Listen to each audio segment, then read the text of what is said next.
Bonjour à tous, content de vous retrouver. Nous sommes le mercredi 30 mars 2022. Le Bitcoin 47 300 $, on semble se stabiliser sur ce niveau. L'Ether 3400 $ quasiment, donc également on vient chercher des niveaux très importants graphiquement parlant. On va justement découvrir ça puisque aujourd'hui on va analyser dans un premier temps le Bitcoin, on va analyser également l'Ether et ensuite on va aller voir les altcoins, notamment celles qui ont des configurations très intéressantes qui pourraient performer à l'avenir. On a une altcoin dominance qui est en train de se reprendre. On va d'ailleurs, avant d'aller voir les altcoins, jeter un œil à cette altcoin dominance plus en détail et voir que justement en journalier on a des choses très intéressantes qui se sont dessinées que j'avais pas forcément vu avant parce que j'avais pas forcément regardé le graphique, tout d'ailleurs en journalier, mais si on regarde le RSI à cet endroit là, on voit qu'on était dans une contraction assez extrême, que l'on a cassé cette contraction vers le haut le 18 mars à cet endroit là. C'était le moment où nous avions également confirmé ce W dans un autre W, donc cette double confirmation ici avec un nouveau sommet, un retour sur la neckline et aujourd'hui pourquoi pas une reprise avec des altcoins qui semblent désormais pouvoir surperformer par rapport au Bitcoin. En tout cas, c'est les indications qui nous sont données ici. On a l'impression qu'un retournement de tendance est en train de s'opérer ici sur le graphique de l'altcoin dominance. Donc voilà, là j'ai un petit peu tout mélangé, c'est un petit peu le programme du jour. Lorsqu'on va passer sur les altcoins ensuite, on va le voir par rapport à ce portefeuille fictif que l'on a créé ensemble. On l'a commencé avant-hier, c'était vraiment pour expliquer en détail comment fonctionnait ce portefeuille que j'ai créé, cette stratégie d'achat d'altcoin, puisque l'idée est d'en acheter une vingtaine avec un portefeuille de 1200 $, avec 3 paliers d'achat. On attribue des points en fonction du fait que l'on soit dans la zone de rechargement, qu'on ait touché les 85,4 ou qu'on y soit plutôt, et qu'on ait une structure confirmée. Vous allez comprendre tout ça au fur et à mesure de l'émission. Si vous n'avez pas vu la précédente, c'est pas grave, et on va voir quelles altcoins aujourd'hui sont intéressantes pour spéculer, pourquoi pas, sur une poursuite haussière de l'altcoin dominance et donc de la plupart des altcoins, avec pourquoi pas un retour sur cette ligne haute ici au niveau de l'altcoin dominance. Voilà, c'est parti, je vous passe l'introduction. Pensez à l'abonnement, au like si le contenu de la chaîne vous plaît. À tout de suite.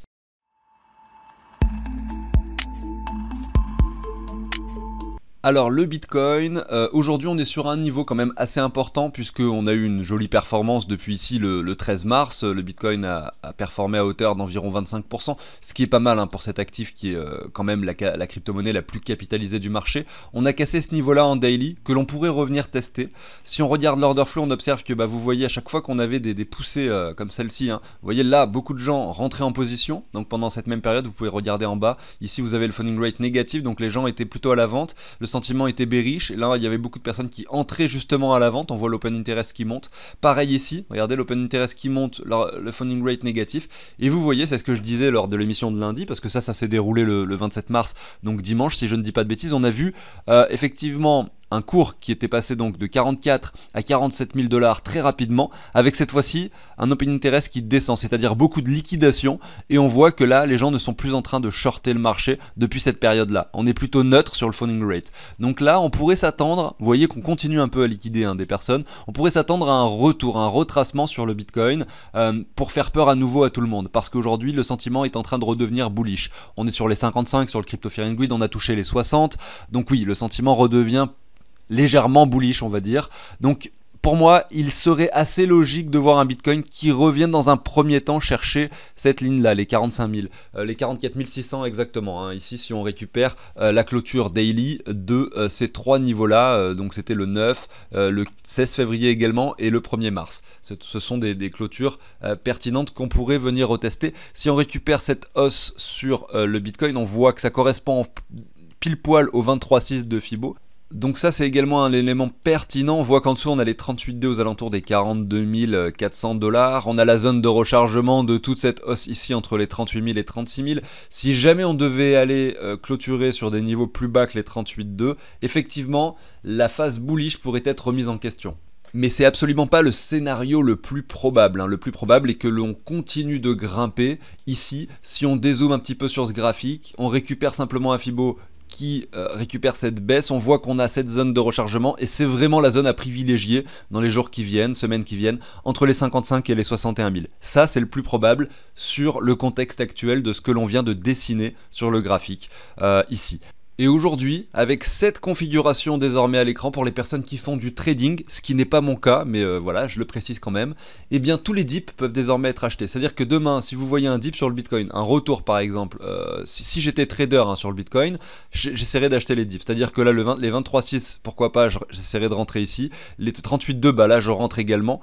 Et derrière, je m'attends vraiment à une poursuite haussière, hein. Si jamais je devais faire du trading, comme je le disais, et que je rentrais sur ces deux niveaux de palier, j'essaierais de me mettre mon stop en dessous de ces niveaux-là, vous voyez. Donc en dessous des 78,6. Après, vous pouvez mettre un stop en dessous carrément de cette mèche basse, mais à ce moment-là, effectivement, vous allez avoir un risque-reward assez faible, hein, puisque, regardez, si vous mettez un trade comme ça en position longue, admettons, vous rentrez sur les 38,2, admettons, vous avez votre stop en dessous des mèches précédentes, vous voyez qu'au niveau des objectifs de revente, si vous par exemple vous revendez dans la zone de rechargement entre les 50 et les 60 000 dollars, vous allez avoir un risque reward de ici 1,23, donc c'est très faible.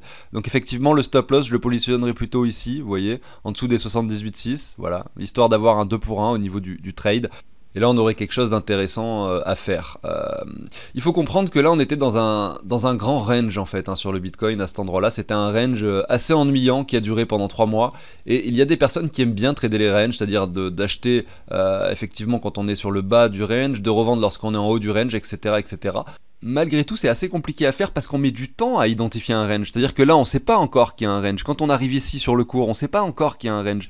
Là, quand on vient faire cette mèche et qu'on rebondit, là, on commence à se dire, il se passe peut-être quelque chose. On a fait 2 fois la touchette à ce niveau-là. Est-ce que justement, on va établir un range et s'arrêter pile poil, ou est-ce qu'on va faire une tendance haussière et donc dessiner quelque chose plutôt comme ça? C'est très difficile d'identifier le range et ça met du temps à se former. Et finalement, le moment où vraiment on pouvait identifier ce range, c'était peut-être là pendant cette baisse-là. Vous voyez, lorsqu'on avait fait 2 points haut et 2 points bas, et vous voyez qu'on était déjà presque à la fin du range et que vous auriez pu par exemple essayer de trader en achetant ici le bas du range et revendre ici le haut du range, donc ça aurait été pertinent, mais voilà, il y aurait eu peut-être qu'un seul trade hyper pertinent à faire après avoir eu toutes ces confirmations qui nous donnaient l'indication qu'effectivement nous étions dans un range. Alors des fois ça peut durer plus longtemps et à ce moment là vous avez plus d'opportunités.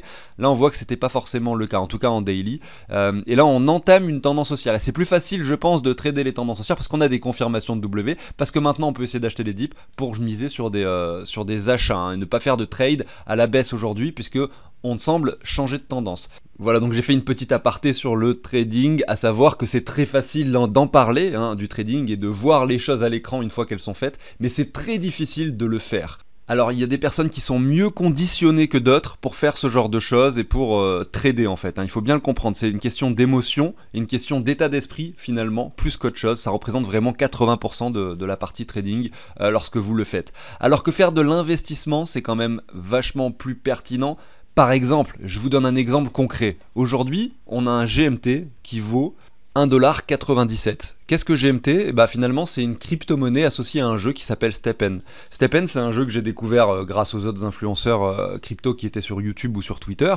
Et je me suis dit, il y a vraiment quelque chose de très pertinent avec ce jeu, puisque l'application est super bien faite, les transactions sur Solana sont super rapides, les frais sont super faibles, et le jeu en fait est très intéressant, du play to move, vous allez courir, vous allez gagner de l'argent, vous allez pouvoir améliorer vos chaussures, vous allez pouvoir réunir 2 chaussures pour en créer une autre, les revendre, etc. C'est super marrant à faire, l'application est bien faite, très fluide, très concrète, et je me suis dit, là, il y a peut-être quelque chose d'intéressant, peut-être que le nombre d'utilisateurs peut vraiment exploser. Si moi j'adore le jeu, il y a plein de gens qui vont également l'adorer et qui vont le télécharger et utiliser le jeu. C'est ce qui s'est passé. Aujourd'hui, derrière, ils ont lancé, donc il y a, je vais pas rentrer dans tous les détails, mais grosso modo sur Binance, il y a eu le launchpad pour lancer le token GMT. Aujourd'hui, on est sur une performance de x100 sur le token, donc c'est extraordinaire, et on voit que le fait que le fondamental était très intéressant sur le jeu, a permis à ce token de prendre énormément de valeur. Il se trouve désormais dans le top 100, donc c'est pas rien, avec 1,1 milliard au niveau de la capitalisation.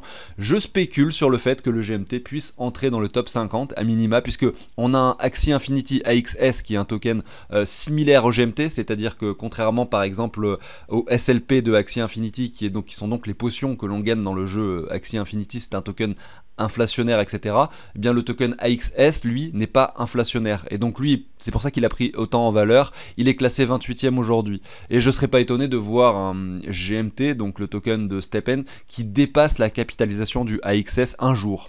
Aujourd'hui, on a un AXS 28e. Je spécule sur le fait, moi personnellement, que le GMT passe dans le top 50. Si le GMT passe dans le top 50, donc c'est à peu près la capitalisation de AAVE aujourd'hui, eh bien on pourrait dépasser les 3,2 milliards. C'est-à-dire que le token peut encore faire x3. Donc moi, par rapport à ça, j'estime que voilà, sur un x3 encore par rapport au prix actuel, eh bien réellement je commence à sortir et à revendre, puisqu'on a déjà une performance extraordinaire, et je commence vraiment à revendre. Malgré tout, est-ce que ça veut dire qu'il faut entrer sur le token GMT aujourd'hui? Pas forcément. Si on regarde son graphique, on voit qu'on est sur une jolie tendance haussière. On a l'impression d'être revenu ici, regardez, on a touché les 2,17$, on revient sur un point pertinent. Vous pourriez vous tracer une de tendance à cet endroit-là, pourquoi pas investir sur le GMT. Mais voilà, après une performance de x100 en quelques semaines, est-ce que vous pensez que c'est le meilleur token sur lequel investir? C'est le genre de choses où il vaut mieux participer au Launchpad. On avait présenté ce Launchpad sur la chaîne CryptOrganize à l'époque, il y a 3 semaines, un mois, mais c'est pas forcément après un x100 qu'on se dit que c'est le moment d'entrée,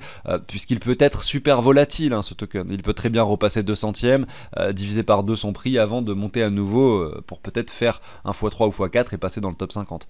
Voilà, bref, c'était la petite aparté là-dessus et vous expliquer vraiment les différences entre le fait d'investir sur un projet, sur un fondamental pertinent, et le fait de faire du trading pur et dur, en pariant à la hausse ou à la baisse sur le prix d'une crypto-monnaie, ici en l'occurrence le Bitcoin, sur les exemples de trade dont j'ai parlé juste avant.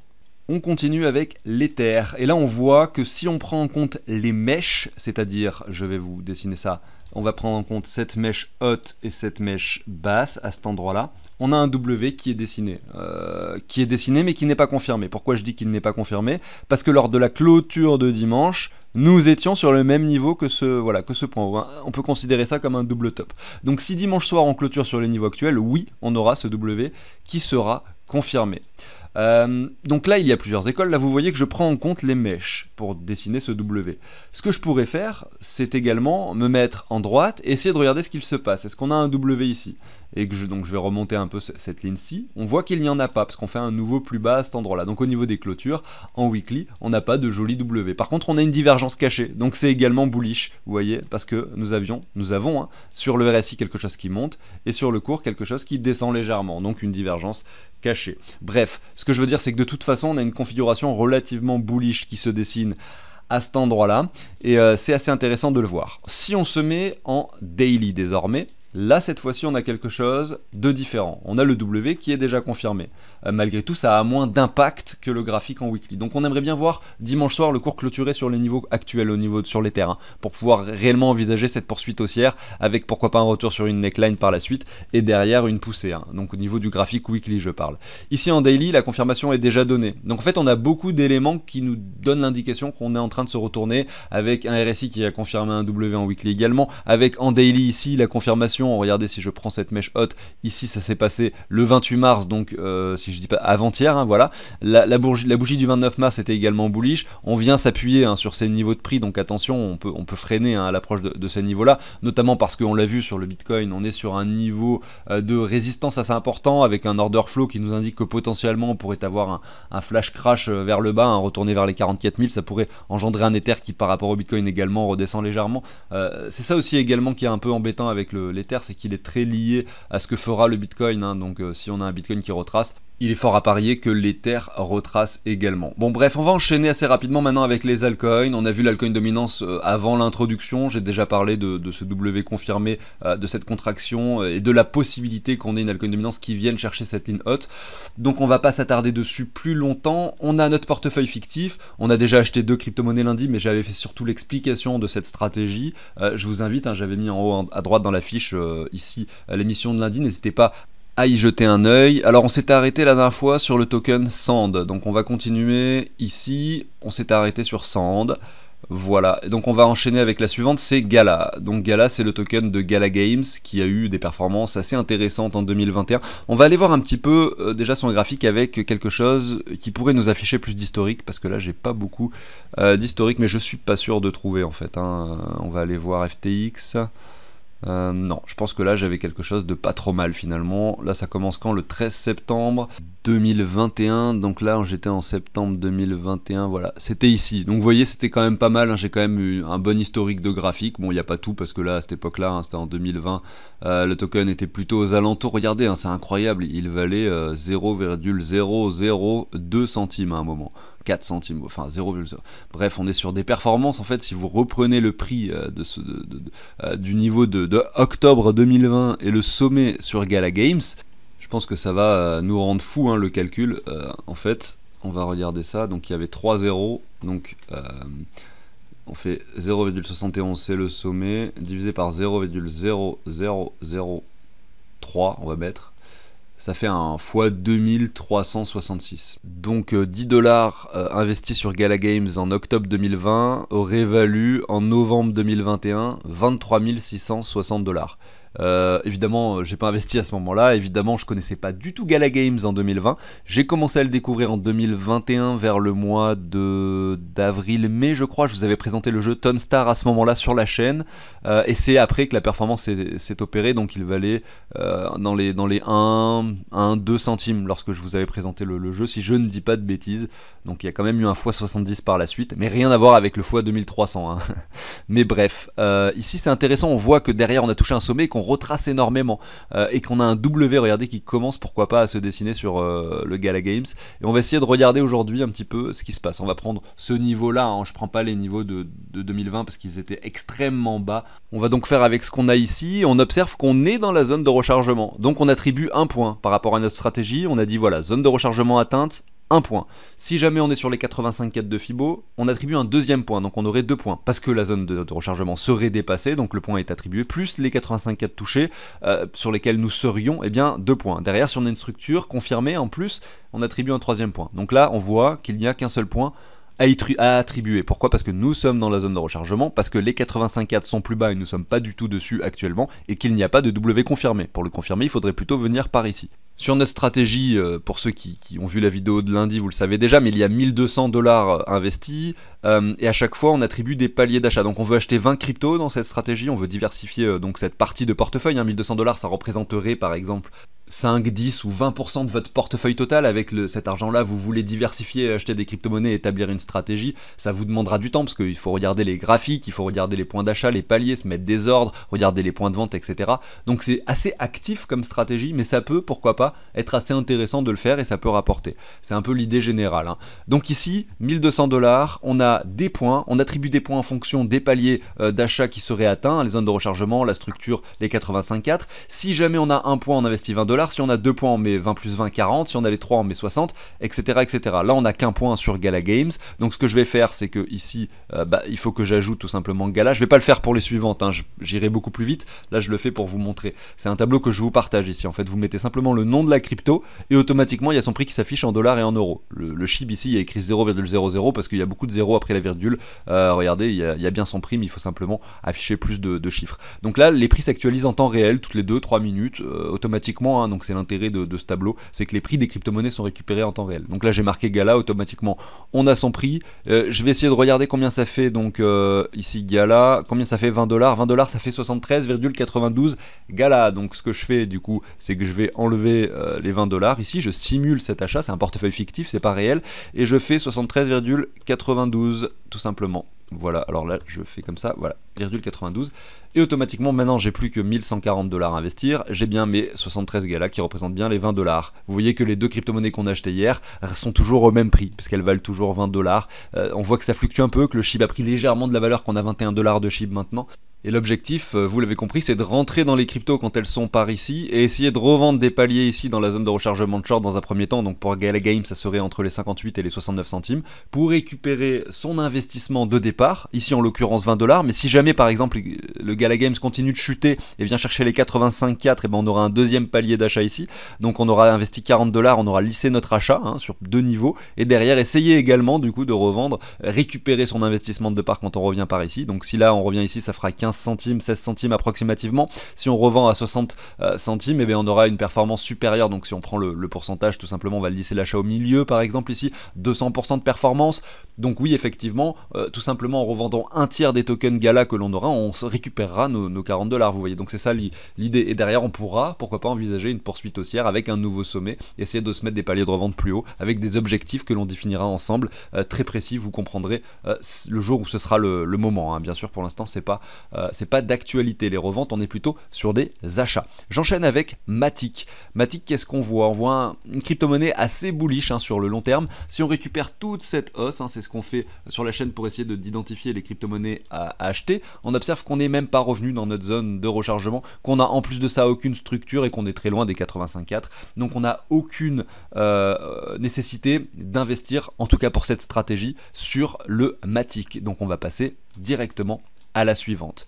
FTM, qu'est-ce qu'on observe? Alors FTM, on regarde la même chose, on va prendre un Fibo qui récupère toute la hausse de la même façon. Alors on va prendre vraiment la hausse globale, hein, sur Phantom. On voit que la zone de rechargement se situe ici. Donc c'est dommage, on y était il n'y a pas très longtemps. Donc effectivement, il y a encore une semaine ou deux, on aurait eu un niveau, au moins un palier avec un point attribué pour pouvoir investir sur Phantom. On voit que c'est plus le cas, on est loin d'avoir également de structure. Donc cette structure-là, elle pourrait venir par la suite. Là, j'ai quelque chose d'intéressant à l'écran qui me dit, oui, peut-être que Phantom pourrait, pourquoi pas, revenir chercher ce point-là pour, pourquoi pas, dessiner un W par la suite. À ce moment-là, on aura tout d'abord un premier palier d'investissement parce qu'on sera dans notre zone de rechargement. Si derrière le W se confirme, on aura notre second niveau d'investissement avec une revente qui pourra être effectuée par ici dans un premier temps. À voir si l'idée c'est quand même d'essayer d'avoir au moins 100% de performance. Donc voilà, les 100 ça nous amènerait par ici.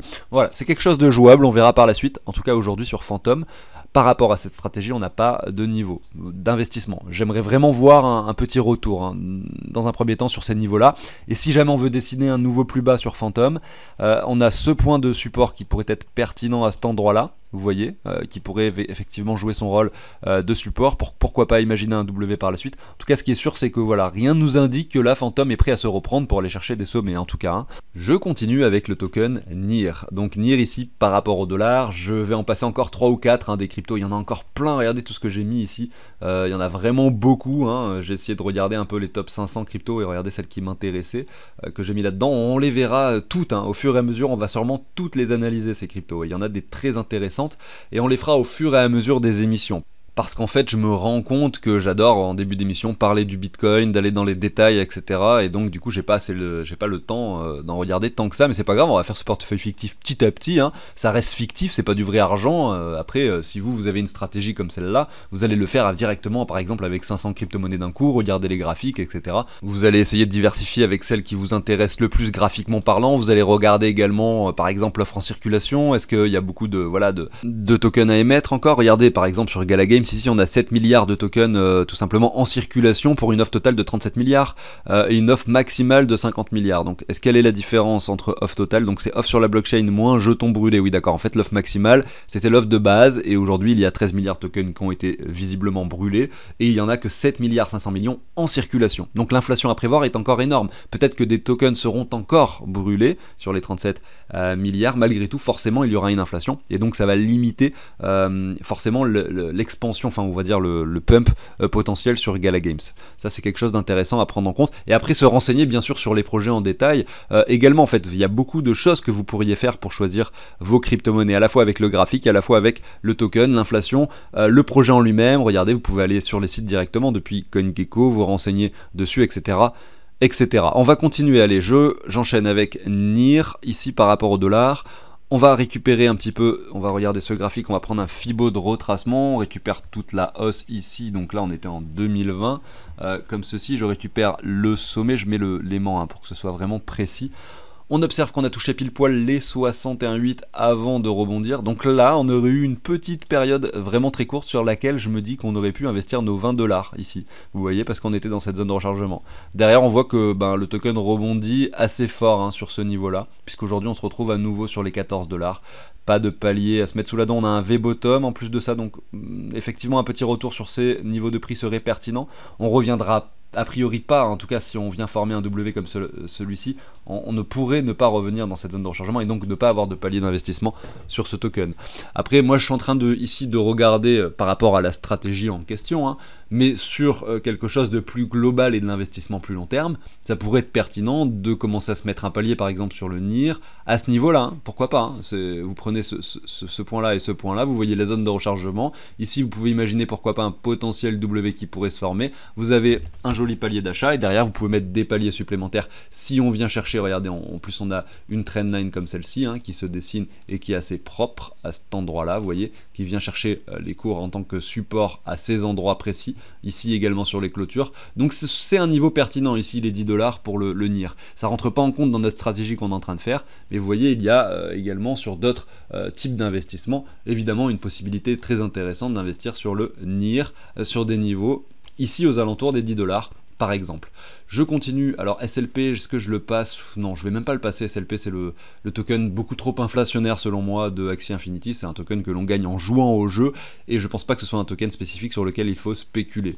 Même si on voit qu'on est en train, pourquoi pas, de former un W sur le SLP ici, on a un plus bas, on vient chercher un point haut ici aux alentours des 4 centimes, on revient chercher un point bas, on pourrait avoir ce W qui se confirme, donc oui c'est quelque chose qui peut se tenter, moi je le tente pas, mais c'est quelque chose qui peut se tenter. On regarde un peu le token, 123e, et vous voyez il n'y a pas d'offre maximale, il n'y a pas d'offre totale, ça veut dire qu'en fait c'est un token inflationnaire, sans limite d'inflation, donc attention avec ce genre de choses malgré tout, vous pouvez pas imaginer, même si par exemple il est capitalisé 123e, regardez 785 millions de dollars de capitalisation, si demain il passe dans le top 50, aussi bien il peut avoir un prix encore plus faible que celui qu'il a maintenant, parce que bah, aussi bien il y aura, au lieu d'avoir 38 milliards, ici vous allez avoir 100 milliards de tokens, puisqu'il est inflationnaire à l'infini, et qu'effectivement, bah, même s'il y a de plus en plus d'argent dedans, peut-être que son prix ne montera pas avec en conséquence. C'est le problème de ce genre d'actifs. On va aller voir le BNB, donc le BNB, lui, pour de l'investissement long terme, on avait des niveaux très intéressants. Pour notre stratégie, on voit clairement hein, que ben, pour l'instant, on ne revient pas dans notre zone de rechargement. Est-ce qu'on va y retourner prochainement? J'en doute, hein. On semble reparti sur une perspective de hausse sur les cryptos, hein, et le Binance Coin sera probablement de la partie, avec pourquoi pas également, si le Bitcoin devait retourner dans sa zone de rechargement de short entre les 50 et les 55 et les 61 000 $, le Binance Coin pourrait lui également revenir par ici, et qui sait s'il y a une poussée des altcoins par rapport au Bitcoin, donc si sur ce graphique, l'altcoin dominance, on voit qu'on revient sur ce niveau-là, eh bien c'est possible qu'on ait un Binance Coin en parallèle qui lui fasse un nouveau sommet pendant cette période. Malgré tout, spéculer aujourd'hui sur un nouveau sommet sur le Binance Coin, avoir pourquoi pas des performances de 73%, je pense que c'est intéressant d'avoir du Binance Coin, mais c'est plus avec des sommes plus importantes. C'est un actif qui est moins risqué que d'autres crypto-monnaies, qui est très capitalisé. Donc aujourd'hui, on ne le prend pas en compte dans cette stratégie. On essaye vraiment de miser sur des tokens qui peuvent nous permettre de faire des 100% de performance.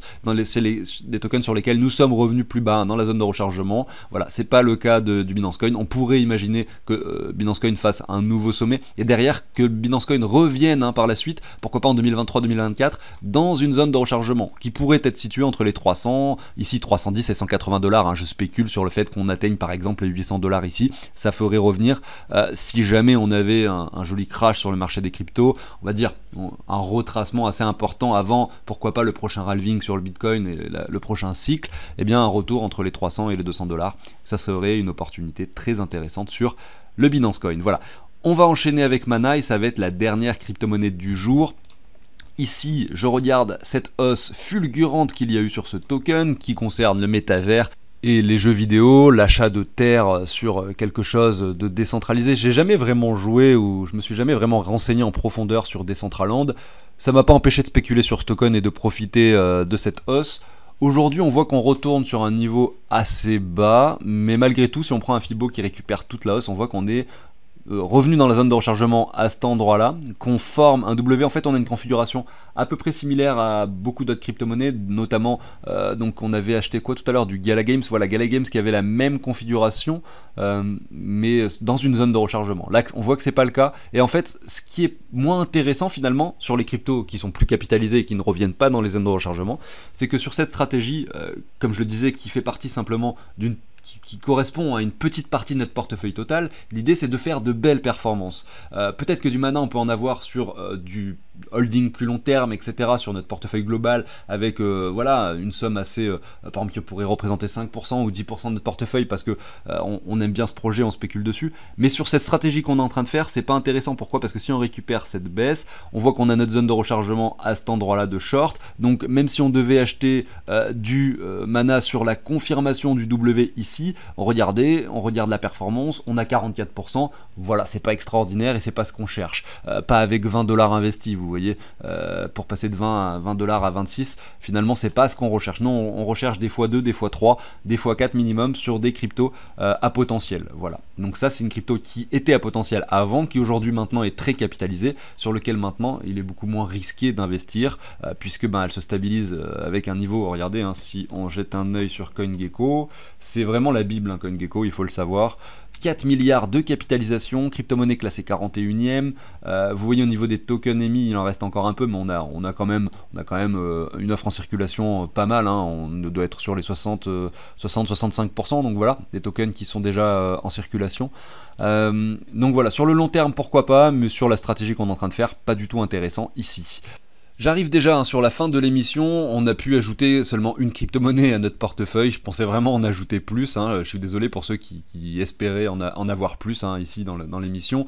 Mais on va continuer ces analyses demain, après-demain, voilà. Hier j'ai pas pu faire d'émission, j'ai eu une indigestion alimentaire, j'étais pas bien du tout, merci à la boulangerie d'à côté. Enfin bon, c'est pas grave, ce sont des choses qui arrivent. Je vous souhaite à tous une excellente journée, je vous dis à demain, salut tout le monde!